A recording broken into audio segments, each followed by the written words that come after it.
E aí, pré-vestibulandos, como é que nós estamos? Espero que esteja tudo bem com vocês. E hoje a gente vai continuar a falar sobre sociologia na nossa segunda aula aqui do canal em Sociologia. Sou o professor Rafael Neri e a gente vai falar sobre Augusto Conte e o positivismo logo depois da vinheta.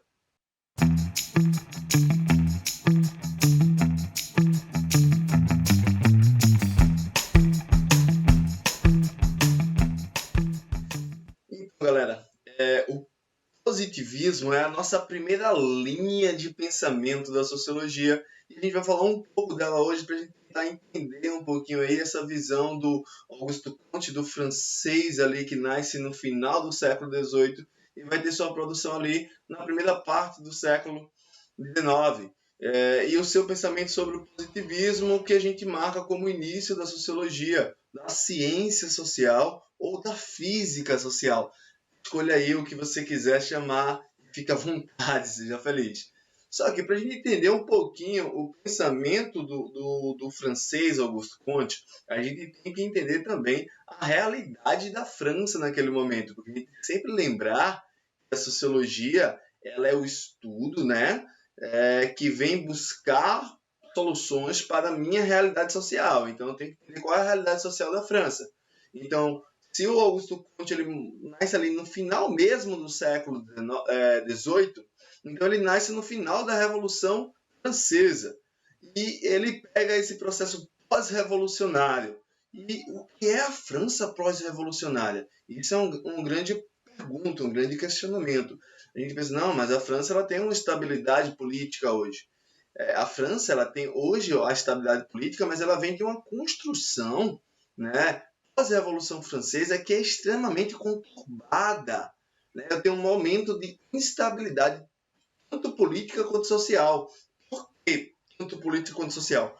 Porque quando eu altero as condições políticas, logicamente eu também altero as condições sociais do meu espaço, cara. Não tem como ser uma coisa ou outra. Vai estar envolvido, porque se eu altero a política, eu altero as leis, né, as normas da minha sociedade, então eu altero a forma da gente ter as nossas relações internacionais econômicas, as relações econômicas internas. Então tudo isso que a política ela envolve, ela vai estar gerando problemas também para a sociedade. Mas por que a França, né? Estou trazendo aí que a França ela tem problemas, um momento de instabilidade política e social, né?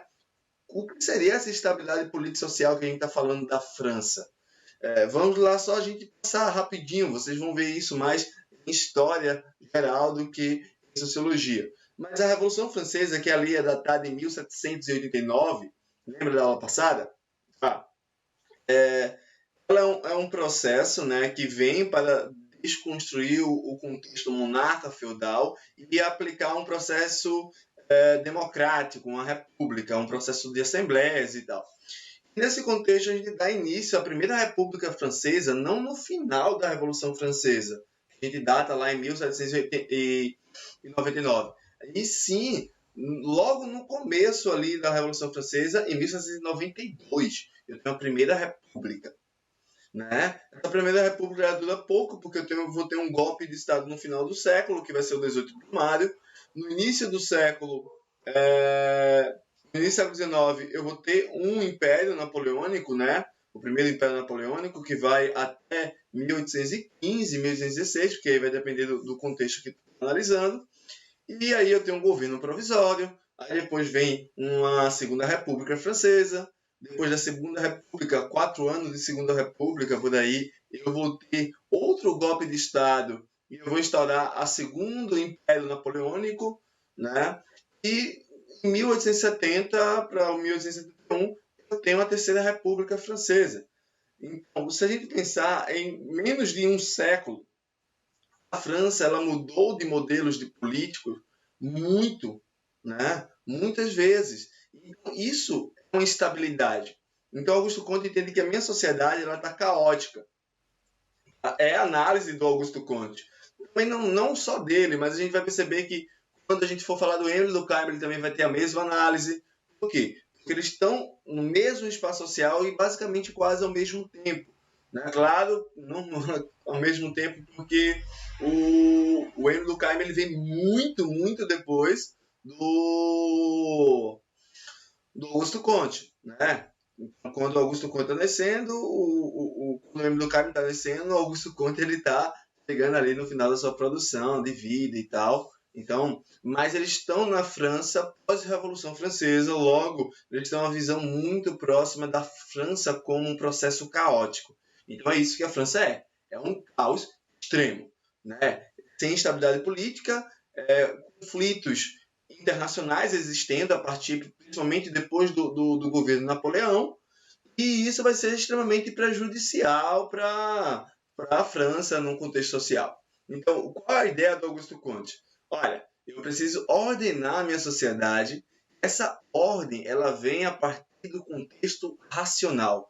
Por quê? Porque o pensamento positivista é um pensamento extremamente influenciado pela filosofia kantiana, né? Pela razão crítica, pelo criticismo, né? Desculpa, a razão crítica não, pelo criticismo de Kant. Então, a gente vai ter essa noção de que o positivismo ele vem com a ideia de que é através dos contextos racionais que a gente vai conseguir chegar a algum local, né? A gente vai entender que eu tenho, através da razão, o agir corretamente. Então, o que é que Emile Durkheim quer? Ele quer reestruturar a sociedade a partir de uma ordem racional, tá? Para eu atingir um progresso. Então, a gente está falando de uma sociedade industrial com uma margem racional, tá? Então, a gente pensa no positivismo como um avanço industrial positivo, ou otimismo, ou racional, técnico, científico.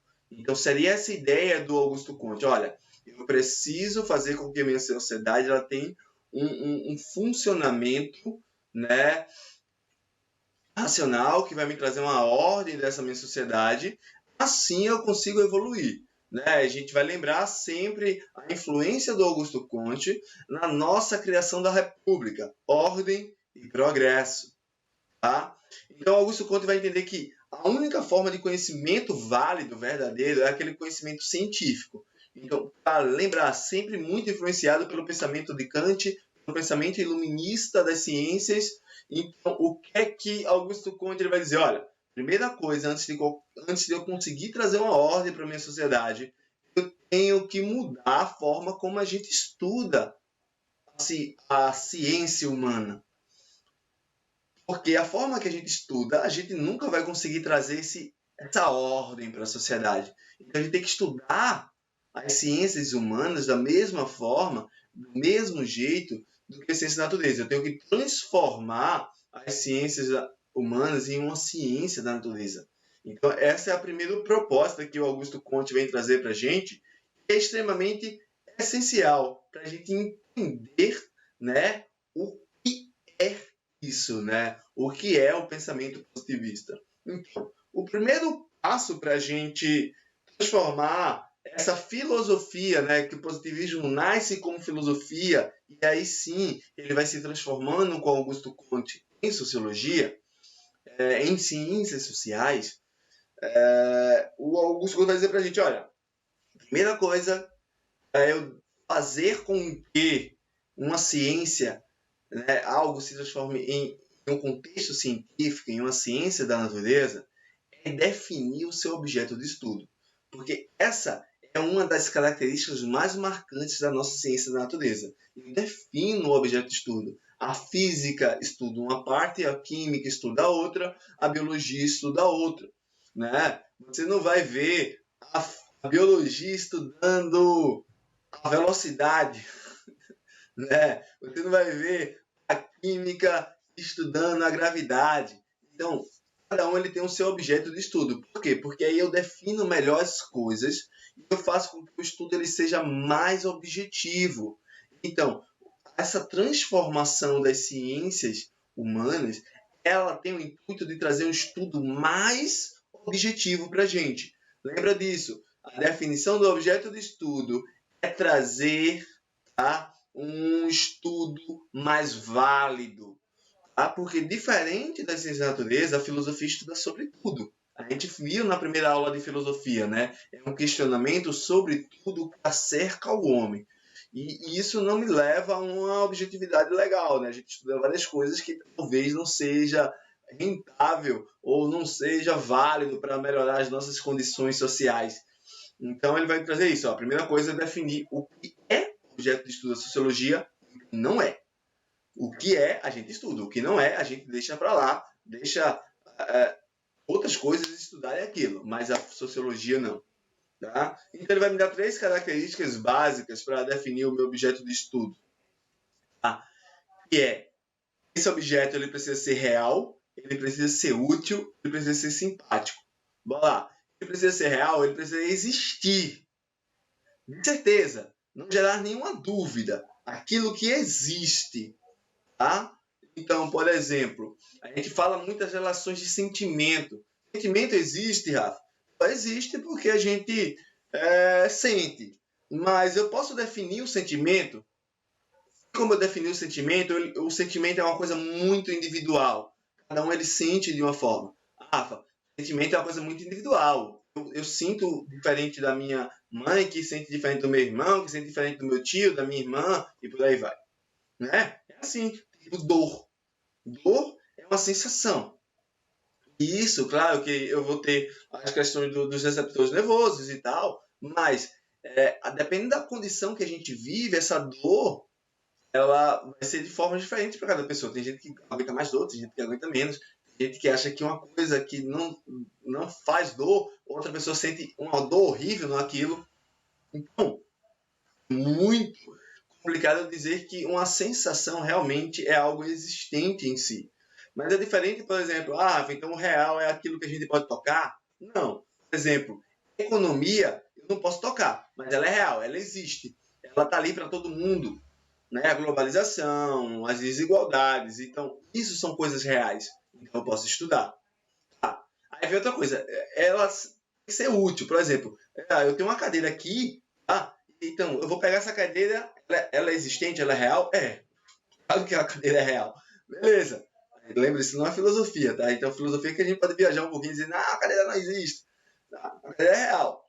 Porque estudar essa cadeira tem alguma utilidade para a gente em sociedade? Não, né? Talvez para quem estuda fisioterapia, ortopedia, estudar a cadeira é extremamente importante, mas quando a gente vê no contexto da sociedade, não. Então, ele tem que ser real, ele tem que ser útil e ele tem que ser simpático. Uma coisa simpática é uma coisa que se relaciona com o meio que está inserido. Tá? Real, útil e simpático. Tá? A partir da minha definição do objeto de estudo, eu defino o que esse estudo ele deve gerar. E aí eu trago uma racionalidade para o estudo das ciências humanas. E isso que é o importante, isso que o Augusto Comte quer. A partir disso, ele vai dizer que a sociedade, né, ela parte de estágios, né, são leis. Né, é o que a gente tende a encontrar nas ciências da natureza, leis que definem o funcionamento. Porque ele vai dizer o quê? Se a natureza é regida por leis naturais, a sociedade ela é regida por leis sociais, cara. E essas leis são imutáveis. E está presente para toda a sociedade. Então ele vai dizer que eu tenho estágios de evolução dentro da minha sociedade a partir do momento que eu começo a racionalizar ela. Se eu começo a racionalizar, eu vou chegar a esse estágio.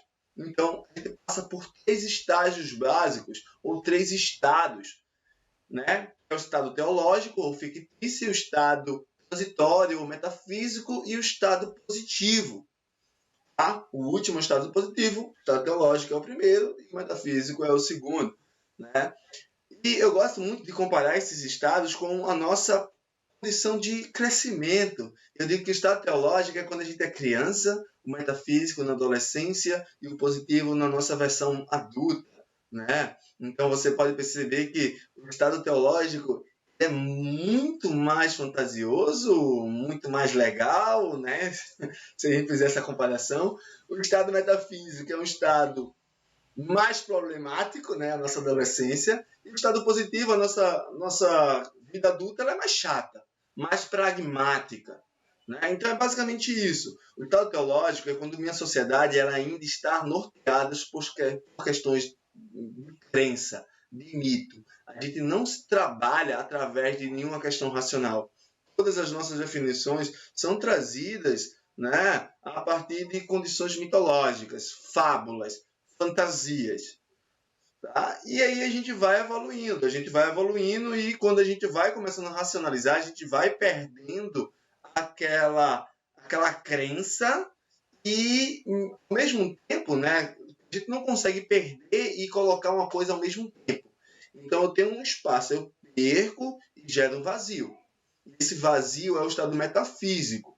É quando a gente tem o medo desse vazio da crença saindo, a gente quer colocar ali no lugar daquela crença qualquer outra coisa. É o estado da gente da adolescência. A gente tem um medo do vazio e começa a colocar qualquer coisa ali para ocupar aquele espaço.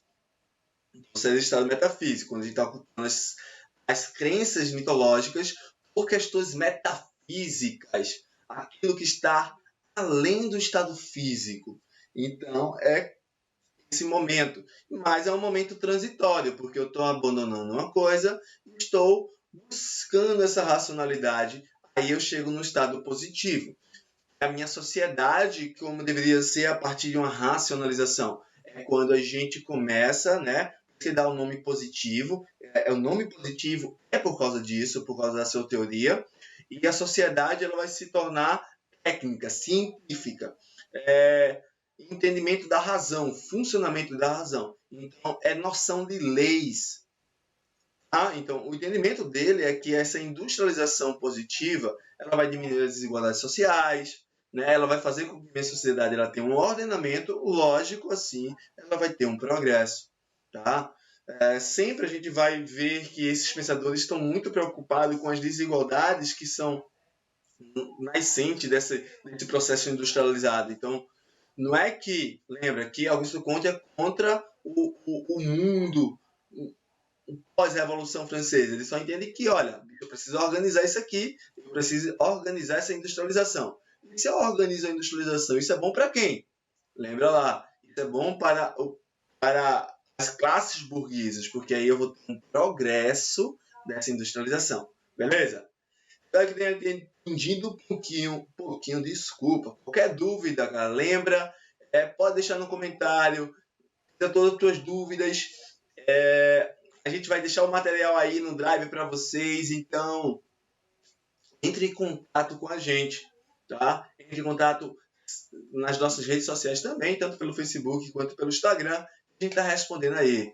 Então lembra que toda sexta-feira nós temos encontro marcado aqui, tanto com Sociologia quanto com Filosofia. Então, beijão e até a próxima. Tchau, tchau.